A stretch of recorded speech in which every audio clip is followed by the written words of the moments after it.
On est encore de retour, toujours dans l'agriculture, dans la ferme ici, en Casamance, comme vous l'avez vu avec les jeunes qui sont ici avec nous depuis toutes ces années. Et on continue, hein, chaque année, on essaie de faire davantage, on essaie d'en parler à d'autres personnes, à d'autres jeunes, à d'autres femmes. Vous avez vu les femmes qui étaient là aussi. Tout ceci, c'est quoi? C'est, comme on le dit, c'est encourager les gens à rentrer dans l'agriculture, à investir dans l'agriculture ou à se donner à cette agriculture. Parce que nous savons tous que l'agriculture, encore une fois, c'est le moteur du développement. Le moteur, je dirais, de tout développement. Oui, tout vient de l'agriculture. Tout part de là. Parce que c'est le lieu, disons, essentiel, le lieu indiqué en matière de création de richesses. Je pèse bien le mot, la création de richesses. Parce que c'est les richesses qu'ils ont créées. On met une graine, deux graines, 1 kilo, et on en sort des kilos, des tonnes. Des tonnes qui ont des valeurs économiques qu'on peut commercialiser. Donc on crée de nouvelles richesses pour entrer dans la vie des gens, dans les communautés, dans les maisons. Donc c'est quelque chose sur quoi nous, on croit beaucoup. C'est vrai qu'on a grandi dans ça, on a vécu dans ça. Mais c'est un plaisir. Vous avez vu aussi, comme vous voyez, là, vous voyez les abeilles. C'est une abeille qui est là. C'est un endroit où vous avez tout. Nous avons des ruches. Parce que ici, c'est le lieu essentiel aussi de beaucoup d'abeilles. C'est là où ils se rencontrent. Ils font. Vous avez vu, ils sont là, autour de moi. Autour de moi.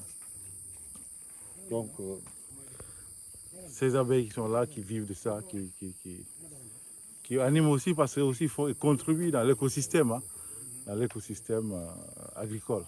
Parce que ce qu'on appelle, lorsqu'il y a la floraison, il faut qu'il y ait ces abeilles-là pour pouvoir enclencher un autre processus que les scientifiques connaissent très bien, que j'arrive pas peut-être à exprimer pour l'instant ici. Mais les abeilles participent vraiment à la finalisation de la floraison jusqu'à la création du produit agricole en question et de tous les produits. Donc je dis tout ça est aussi possible aussi, il faut le dire et on ne cessera de le reconnaître. C'est parce que aussi il y a eu l'accompagnement des services publics et d'autres acteurs privés, oui, des services de l'État. Oui, le président de la République a lancé de vastes programmes dédiés à l'agriculture. Ces 10 dernières années, l'État du Sénégal, ces 15-20 dernières années, l'État du Sénégal a fait beaucoup d'efforts. Si vous partez du Goana, mais même avant Goana, d'autres plans étaient là. Aujourd'hui, nous sommes dans le plan Sénégal émergent, nous sommes dans le PAP 2A, dans d'autres. Tout ceci, on met beaucoup d'efforts dans la modernisation, dans la motorisation de l'agriculture.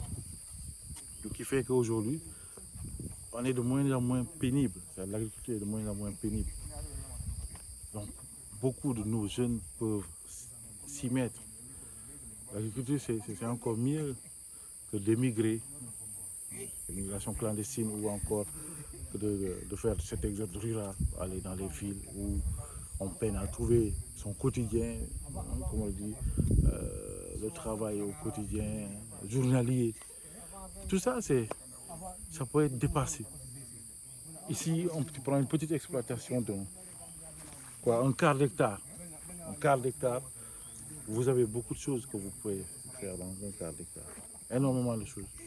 Derrière moi, vous voyez des bassins. Ces bassins qui sont là aujourd'hui, ce sont des équipements obtenus grâce à l'accompagnement des services publics. C'était la DRDR,